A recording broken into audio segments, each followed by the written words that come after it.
تجھ سے تجھی کو مانگ کر مانگ لی ساری کائنات، جس کا خدا ہو گیا اس کی ساری کائنات۔ میرے عزیزوں، اللہ تبارک و تعالیٰ اگر کسی بندے کا ہے تو پھر اس کے کیا کہنے ہیں؟ دوستو السلام علیکم ورحمۃ اللہ وبرکاتہ۔ امید کرتا ہوں آپ لوگ خیریت سے ہوں گے۔ آج میں آپ کے لیے لایا ہوں بہت ہی خوبصورت ویڈیو۔ آپ پہلے اس ویڈیو کو دیکھیں، پھر کرتے ہیں ویڈیو کے بارے میں بات۔ چلو کرتے ہیں ویڈیو کو شروع، تو ملتے ہیں ویڈیو کے آخر میں۔ ایک تفسیر میں بھی عرض کیا، بعض لوگوں کو ایسا لگتا ہے کہ رمضان میں لوڈ شیڈنگ ہوتی ہوگی، کچھ خزانہ خدا میں بچت کے لیے لوگوں کو بھوکا اور پیاسا رکھا جاتا ہے، کچھ رزق بچا لیا جائے۔ نادانو، اللہ رب العزت جو پوری کائنات کا رزاق حقیقی ہے، اسے کسی چیز کی کمی نہیں ہے۔ یہ روزے جو فرض کیے گئے خزانے میں بچت کے لیے نہیں، بلکہ ہمارے جسموں کی اور ہماری روحوں کی اصلاح کے لیے، ہماری روحوں کی اصلاح اور جسموں کی اصلاح کے لیے ہمیں تقویٰ ملے۔ میں آپ کو بتاتا ہوں، ایک سوال میں آپ سے پوچھتا ہوں، آج رمضان میں یہ بہت ضروری ہے، کیونکہ رمضان ہونے کے بعد بھی سب کو پتا ہے کہ چاند دکھتے ہی اللہ شیطانوں کو قید کر لیتا ہے، یہ سب کو پتا ہے۔ حدیث پاک میں بھی سرکش جنات اور شیطان دونوں قید ہو جاتے ہیں، ان کو قید کر دیا جاتا ہے، جب تک چاند نہیں دکھے گا یہ نہیں آئیں گے۔ لیکن جو 11 مہینے ہم بلیم ڈالتے تھے شیطان پر کہ ہم سے برائیاں ہو گئی، گناہ ہو گئی، کیوں؟ ارے شیطان ایسا کرا دیا، شیطان ویسا کرا دیا۔ اب رمضان میں کون کرا رہا ہے؟ شیطان تو ہے نہیں، پھر فجر میں سوتا کیوں ہے؟ بغیر نماز پڑھے ٹانگ پھیلائے ویسی نماز قضا کر رہے ہیں۔ کون سا شیطان تمہیں سلایا؟ ابھی تو شیطان ہے نہیں۔ ابھی بھی بہت سارے لوگ چوری کا کھانا نہیں چھوڑتے، بہت سارے لوگ جھوٹ، دغا، غیبت یہ رمضان میں بھی نہیں چھوڑتے۔ تو یہ ان کو کون سا شیطان کروا رہا ہے؟ کون سا شیطان یہ برائیاں کرواتا ہے؟ اس کے جواب کے لیے ایک چیز سمجھنا ضروری ہے۔ یہ بات تو مشہور ہے کہ ساری برائیاں شیطان کرواتا ہے، ابلیس کرواتا ہے نا؟ لیکن آپ کو وہ واقعہ معلوم ہے جب آدم علیہ السلام کو اللہ تعالیٰ نے پیدا کیا اور سارے فرشتوں سے کہا کہ سجدہ کرو، کل ہی کی تفسیر میں نے عرض کیا، اس میں ابلیس بھی تھا۔ ابلیس بھی اس وقت بہکا ہوا نہیں تھا، گمراہ نہیں تھا، وہ اچھا تھا۔ ابلیس تو بہت عبادت کرنے والا تھا اللہ تعالیٰ کی، تو اس نے اللہ کے حکم کو ٹال کر آدم کو سجدہ نہیں کیا، غرور میں کھڑا رہا، نافرمانی کیا۔ تو اب میں یہ سوال کرتا ہوں کہ ہر ایک کو گمراہ کرنے والا شیطان ہے، تو شیطان کو کس نے گمراہ کیا تھا؟ اس کو کس نے روکا سجدہ مت کرنا آدم کو؟ کوئی ہے بہکانے والا؟ ارے وہ تو پہلا ابلیس ہے، اس سے پہلے تو کوئی ابلیس تھا ہی نہیں، اس سے پہلے تو کوئی شیطان تھا ہی نہیں۔ شیطان کو کس نے روکا کہ تو بڑا ہے، تو بلند ذات والا ہے، آدم مٹی سے بنا ہے؟ یہ خیال کس نے ڈالا؟ کون سا شیطان تھا اس سے پہلے؟ یہی بات سمجھنے کی ہے۔ محدثین نے مفسرین نے فرمایا، ابلیس کو جس چیز نے سجدہ کرنے سے روکا وہ نفس امارہ ہے، وہ نفس ہے جو آج بھی تمہارے ساتھ ہے۔ ہاں، شیطان تو قید ہو جاتا ہے رمضان کے شروع ہوتے ہی، لیکن نفس تو ساتھ میں رہتا ہے۔ اب پتہ چلا کہ رمضان میں جو کچھ بھی غلطیاں یا کوتاہیاں یا گناہ کچھ لوگوں سے سرزد ہوتے ہیں تو یہ نفس کے پجاری ہیں، نفس ان کے ساتھ ہے، یہ نفس کی غلامی میں آ گئے اور نفس کے شکار ہو گئے۔ اسی لیے قرآن میں اللہ تعالیٰ نے اپنے رسول سے بھی یہ فرمایا، اَرَأَيْتَ مَنِ اتَّخَذَ إِلَٰهَهُ هَوَاهُ أَفَأَنْتَ تَكُونُ عَلَيْهِ وَكِيلًا۔ اے رسول، کیا آپ نہیں دیکھتے کچھ لوگ ایسے ہیں جنہوں نے اپنے نفسانی خواہشات کو اپنا خدا بنا لیا ہے، اپنی خواہشات کو اپنا خدا بنا لیا ہے۔ اے رسول، کیا آپ ایسوں کی سفارش کریں گے، ایسے لوگوں کی وکالت کریں گے؟ یعنی رب تبارک و تعالیٰ نے فرمایا کچھ لوگ وہ ہیں جو اپنی خواہشات کی پوجا میں ہیں۔ کیا مطلب خواہشات کی پوجا؟ کیا مطلب ہے اپنے خواہشات کے پیچھے چلنا؟ مطلب یہی ہے کہ جو دل میں آیا اس بندے نے یہ سوچ لیا اسے کرنا ہی ہے مجھے، یہ خواہشات کے پیچھے چل رہا ہے۔ ہاں تمہیں آرام کی فکر ہوئی، تم نے خدا کے فرمان کو ٹال دیا لیکن اپنی نفس کی سن لیا۔ اللہ تبارک و تعالیٰ کا حکم کچھ اور ہے لیکن تمہاری طبیعت کچھ اور چاہ رہی ہے۔ رب تبارک و تعالیٰ کا حکم تھا صبح صبح تمہیں اپنے گھر بلا رہا تھا لیکن تم نے اس کی نہیں سنی، اپنے من کی سنی، اپنے نفس کی۔ تو یہی تو ہوا نفس کی پوجا، یہی ہے نفس کی عبادت، نفس کی پرستش، جس کو قرآن میں کہا گیا ہے کہ کچھ لوگ ایسے ہیں جنہوں نے اپنی خواہشات کو خدا بنا لیا۔ یہ نفس امارہ جس کے بھی اوپر حاوی ہو جاتا ہے، اچھے اچھوں کو یہ ان کا تقوی بھسم کر دیتا ہے، ایمان سے بھی دور کر جاتا ہے۔ اس لیے میرے عزیزوں، میں جو عرض کرنے جا رہا ہوں وہ یہ ہے کہ ہمارے لیے زندگی میں سب سے بڑا چیلنج اپنے نفس امارہ سے لڑنا۔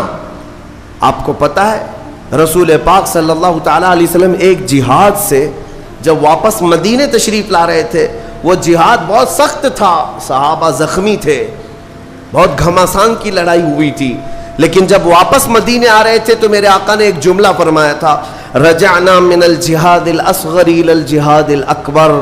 اے میرے صحابہ، ہم چھوٹے جہاد سے بڑے جہاد کی طرف جا رہے ہیں۔ صحابہ نے پوچھا اس سے بڑا جہاد اب کون سا ہے یا رسول اللہ؟ میرے آقا صلی اللہ علیہ وسلم فرماتے ہیں، اے میرے صحابہ، اپنے نفس سے لڑنا اب یہ بڑا جہاد ہے، نفس سے لڑنا بڑا جہاد ہے۔ میرے عزیزو، یہ خواہشات کو ہی ختم کرنا ہو، اس نفس کو اگر کنٹرول میں لانا ہو تو کیا کرو گے؟ نفس امارہ سب کے پاس ہے۔ قرآن میں مولا فرماتا ہے وَمَا أُبَرِّئُ نَفْسِي إِنَّ النَّفْسَ لَأَمَّارَةٌ بِالسُّوءِ إِلَّا مَا رَحِمَ رَبِّي۔ کوئی اپنے نفس سے بچ نہیں پائے گا سوائے وہ شخص جس پر میرا رب رحم فرمائے۔ اللہ کا رحم جس پر ہو گیا وہ اپنے نفس سے بچ جائے گا۔ میں آپ کو ایک دعا بتاتا ہوں، حضور پاک صلی اللہ علیہ وسلم اگر دعا کرتے تھے تو اس سے آپ کو اندازہ ہو جائے گا کہ یہ کتنی امپورٹنٹ چیز میں آپ کے سامنے کہہ جا رہا ہوں۔ کون سی؟ حضور جب دعا کرتے تھے تو یوں کہتے تھے اللہ کی بارگاہ میں، اللہم لا تکلنی الی نفسی طرفۃ عین۔ اے اللہ تو مجھے میرے نفس کے حوالے ایک منٹ کے لیے بھی مت دینا، تو اپنی حفاظت میں رکھ۔ حضور جب یہ دعا کرتے تھے کہ مجھے میرے نفس کے حوالے ایک منٹ کے لیے، طرفۃ عین کہتے ہیں پلک جھپکنے کے برابر، اتنے ٹائم کے لیے بھی اے اللہ تو مجھے میرے نفس کے حوالے مت کرنا، تو اپنی حفاظت میں رکھ۔ سید الانبیاء جب یہ دعا کرتے ہیں تو اندازہ کرو اے مومنو، نفس کی تباہ کاریاں کیا کیا ہیں، یہ کتنوں کو ہلاک کر دیتا ہے، کتنوں کا عمل ضائع کرتا ہے، کتنوں کا ایمان ختم کرتا ہے۔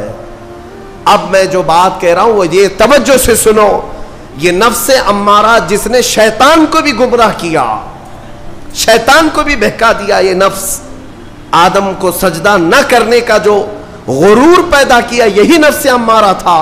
اس نفس امارہ کو اگر کوئی کنٹرول کرا سکتا ہے تو وہ ماہ رمضان المبارک، بس یہی ہے رمضان کی فضیلت۔ رمضان المبارک اس لیے تمہیں دیا گیا کہ بڑی بڑی طاقتیں تمہارے نفس کو قابو میں نہیں کر پائیں گی، لیکن رمضان کے روزے تمہیں کنٹرول میں لے آئیں گے، کنٹرول میں لائیں گے۔ اب سمجھ میں آیا کہ روزے کیوں رکھائے جا رہے ہیں؟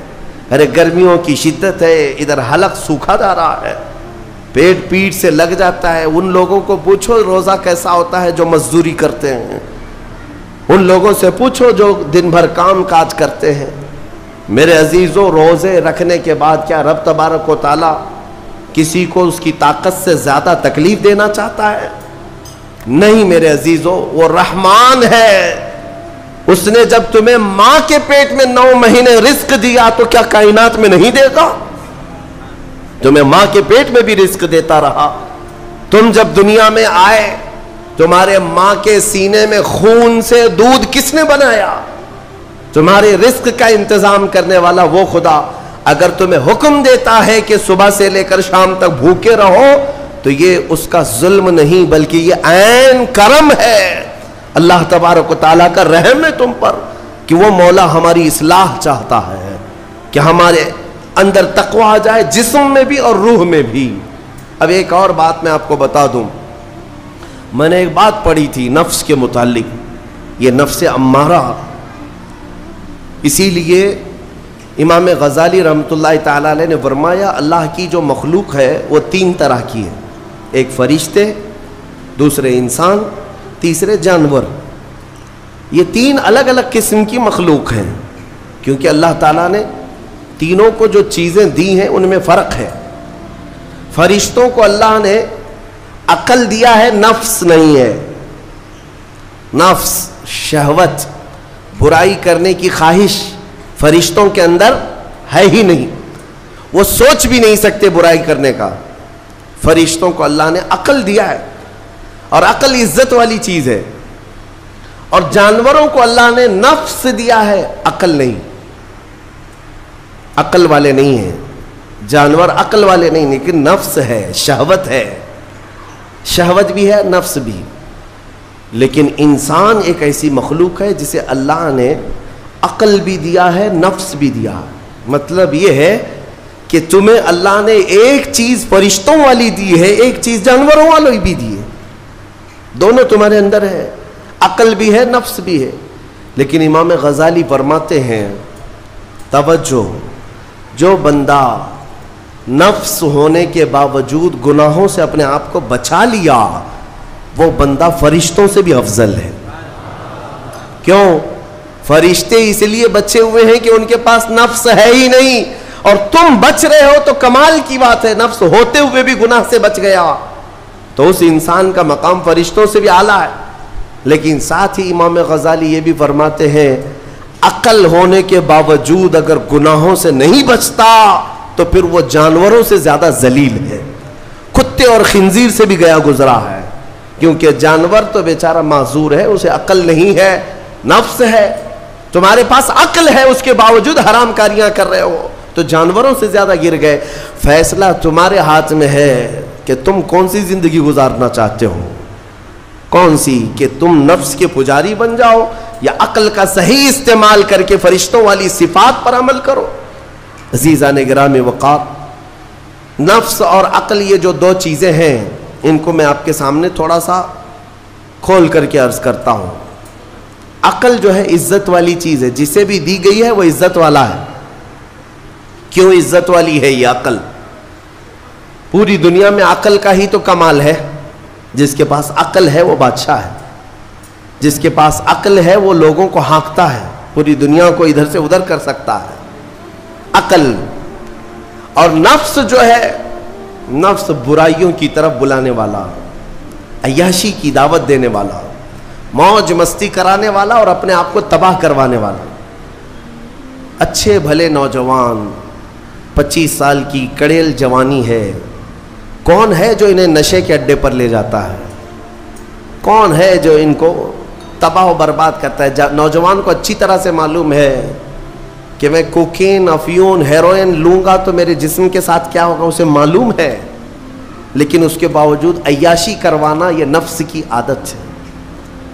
کسی کے اوپر نفس غالب آتا ہے، کسی کے اوپر عقل غالب آتی ہے۔ عقل جس کے اوپر غالب آ گئی وہ اچھا آدمی ہے، نفس جس کے اوپر غالب آ گیا وہ شیطان کا پجاری ہو گیا، نفس کی سننے والا۔ اب یہ دونوں جو چیزیں ہیں میں بتاتا ہوں آپ کو۔ روایت میں ملتا ہے کہ جب اللہ نے عقل کو بھی پیدا کیا اور نفس کو بھی پیدا کیا تو اپنے سامنے حاضر کیا، عقل سے پوچھا کہ اے عقل بتا میں کون ہوں اور تو کون ہے؟ عقل نے کہا یا ربی انا عبدک وانت ربی، اے اللہ میں تیرا بندہ ہوں اور تو میرا رب ہے۔ عقل نے کیا کہا؟ میں تیرا بندہ ہوں اور تو میرا رب ہے۔ اللہ نے عزت سے نوازا، اقرار کیا نا بندہ ہونے کا، عقل نے اقرار کیا۔ پھر نفس کو بلایا، نفس سے پوچھا بتا میں کون ہوں اور تو کون ہے؟ نفس نے کہا انت انت انا انا، تو ہے میں ہوں۔ یہ غرور تھا نفس کے اندر، یہ گھمنڈ تھا نفس کے اندر کہ میں ہوں۔ نفس جس کے اندر غالب آتا ہے وہ آج بھی یہی کرتا ہے، میں ہوں، کسی کے سامنے کیا جھکنا ہے۔ تو حکم ہوا کہ اس نفس کو 100 سال جلایا جائے، 100 سال جلایا گیا، اس کو عذاب دیا گیا نفس کو۔ 100 سال بھگتنے کے بعد، آگ کی تپش بھگتنے کے بعد اسے پھر لایا گیا نفس کو۔ اللہ تعالیٰ نے پوچھا اے نفس بتا میں کون ہوں اور تو کون ہے؟ نفس نے کہا انت انت انا انا، تو ہے میں ہوں۔ غرور نہیں ٹوٹا، گھمنڈ نہیں ٹوٹا۔ حکم ہوا اللہ کی طرف سے فرشتوں کو، اس نفس کو اب 100 سال تک بھوکا اور پیاسا رکھا جائے، کوئی چیز نہ دی جائے۔ اسے سخت سزا دی گئی، بھوک اور پیاس کی نفس کو کوئی چیز نہیں دی گئی۔ 100 سال کے بعد پھر اس کو حاضر کیا گیا، پوچھا گیا بتا کون ہوں میں؟ نفس نے کہا اے اللہ تو میرا خدا ہے، میں تیرا بندہ ہوں۔ فرمایا بزرگوں نے کہ نفس کو اگر کوئی جھکا سکتا ہے تو وہ بھوک ہے، اسی لیے مولا نے رمضان کے روزے تم پر فرض فرمایا۔ نفس کو جھکا سکتے ہو، نفس کو کنٹرول میں لا سکتے ہو تو بھوک کے ذریعے سے۔ ہاں یہ بھوک اور پیاس یوں ہی نہیں دی گئی ہے۔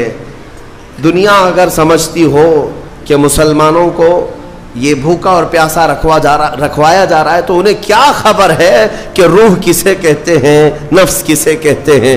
جو آلریڈی غلاظت میں پڑے ہوئے انہیں کیا سمجھ ہے؟ لیکن الحمدللہ ہمارا تصور ہے آخرت کا، ہمارے ہاں تصور ہے جنت کا، ہمارے ہاں تصور ہے جہنم کا، اللہ کی بارگاہ میں حساب کا۔ اس لیے ضروری یہ بن پڑتا ہے کہ ہم اپنی دنیا میں ہی اصلاح کریں۔ میرے عزیزوں، اس نفس کی جو تباہ کاریاں ہیں اس سے بچنا ہر نوجوان کے لیے آج ضروری ہے۔ تم روزوں کو ہلکے میں مت لو۔ اس سے پہلے بھی میں کہا کرتا تھا، آج پھر سے میں ریپیٹ آپ کے سامنے کہتا ہوں، مسلمان کے لیے روزے جو فرض کیے گئے آپشنلی نہیں ہے میرے عزیز، یہ آپشنلی نہیں ہے، اختیاری نہیں ہے، جسے چاہے وہ رکھے جسے چاہے وہ چھوڑے۔ ہاں ہمارے ہاں معاشرہ ایسے ہی ہے نا، ہاں صبح اٹھ کر کے لوگ پوچھتے رہتے ہیں روزہ ہے، روزہ ہے؟ کیوں پوچھ رہے ہو روزہ ہے؟ مسلمان ہے تو روزہ فرض ہے، روزہ فرض ہے۔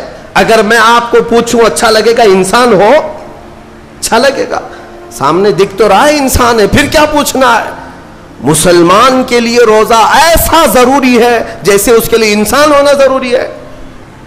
وہ روزے چھوڑتا کیوں؟ ہاں چند ہی چیزیں ہیں جہاں تخفیف دی گئی ہے شریعت میں، وہ سفر ہے یا مرض ہے، ایسا مرض کہ جس سے وہ نہیں برداشت کر پاتا، اس میں اللہ تعالیٰ نے اسے چھوٹ دی ہے، رخصت دی ہے، یا حاملہ عورت ہے، یا دودھ پلانے والی عورت ہے، یا پھر اب بہت سارے لوگ ایسے ہیں جو ہٹے کٹے ہیں، تندرست ہیں، توانا ہیں، روزے چھوڑے ہوئے ہیں۔ میرے عزیز، سب ہونے کے بعد اگر روزہ چھوڑنے کی کسی کو رخصت ہے نا تو وہ صرف ان عورتوں کو جن کی ماہواری آتی ہے مہینے میں یا بچے کے بعد، حیض و نفاس والی عورتوں کے لیے روزہ نہیں ہے۔ تو میں ان لوگوں سے پوچھتا ہوں کیا تمہاری بھی ایسی کیفیت ہے جو تم روزہ چھوڑے گھوم رہے ہو؟ ناپاک ہو؟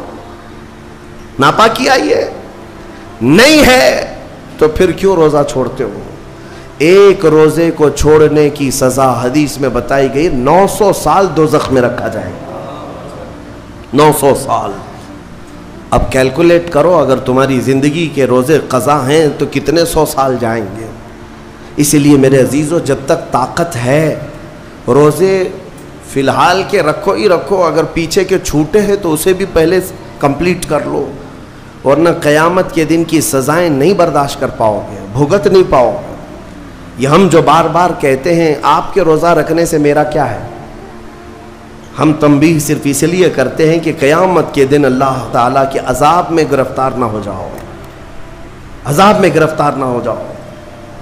اور ہمارے بزرگوں نے ہمیں تعلیم دی ہے کہ اللہ تعالیٰ جب 11 مہینے کھلاتا پلاتا ہے اور وہی مولا 1 مہینہ اگر حکم دے تو یہ کس قدر بندے کی ناانصافی ہے کہ اپنے مولا کے حکم کو پیٹ پیچھے ڈالتا ہے اور پھر کھاتا پیتا رہتا ہے۔ کیا اسے اپنے رحمان کی رضا کی اتنی بھی فکر نہیں ہے؟ کہ یہ میرے مولا کی رضا ہے روزہ. اسی لیے تو اس مولا نے فرمایا روزہ میرے لیے ہے اور اس کی جزا کچھ نہیں, میں خود بندے کا ہو جاؤں گا. الصوم لی وانا اجزا بہ. اور ایک حدیث میں عجزی بھی پڑھا گیا, یعنی روزہ میرے لیے ہے اور میں ہی اس کی جزا ہوں, میں ہی اس کی جزا ہوں. مطلب یہ ہے کہ دوسرے اعمال کی جزا میں جنت ہے, محلات ہے, الگ الگ ثواب ہے, لیکن روزے کے متعلق مولا نے فرمایا میں خود ہی اس کی جزا ہوں. تجھ سے تجھی کو مانگ کر مانگ لی ساری کائنات, جس کا خدا ہو گیا اس کی ساری کائنات. میرے عزیزوں, اللہ تبارک و تعالیٰ اگر کسی بندے کا ہے تو پھر اس کے کیا کہنے. اچھا, ایک اور اس میں حکمت یہ ہے, روزہ جو رکھا جاتا ہے یہ بندے اور اللہ کے بیچ کا راز ہے, دوسرے کسی کو پتہ نہیں. میرا روزہ آپ کو نہیں معلوم, آپ کا روزہ مجھے نہیں معلوم. چہرہ دیکھ کر کے کچھ بھی کہا جا سکتا ہے. ہاں, چہرہ دیکھ کر کسی کا روزہ پتہ چلے گا. آپ کل سحری کر کے نیت کر کے روزے سے آئے ہیں, کسی کی پیشانی پہ تو لکھا نہیں ہے کہ یہ روزے دار ہے. آپ نے کہا ہم نے مان لیا, لیکن حقیقت کیا ہے یہ تم جانو گے, اللہ ہی جانے.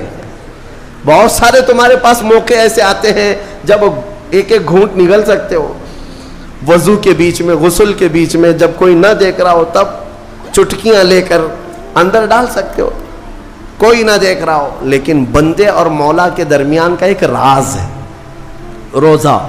اسی وجہ سے ایک حدیث میں ملتا ہے قیامت کے دن جب ایمان والوں کو جمع کیا جائے گا اور جن کی بخشش ہو جائے گی تو ان میں ایک جماعت ایسی ہوگی جو جنت کی طرف اڑتے ہوئے جا رہے ہوں گے اور جنت میں پہنچ جائیں گے, کسی کو نظر نہیں آئیں گے, بہت تیزی سے وہ جنت پہنچ چکے ہوں گے.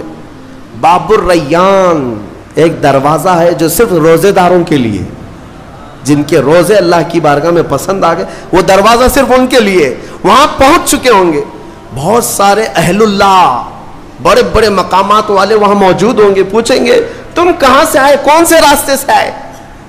نہ وہاں نظر آئے نہ راستے میں نظر آئے, یہاں کیسے پہنچے؟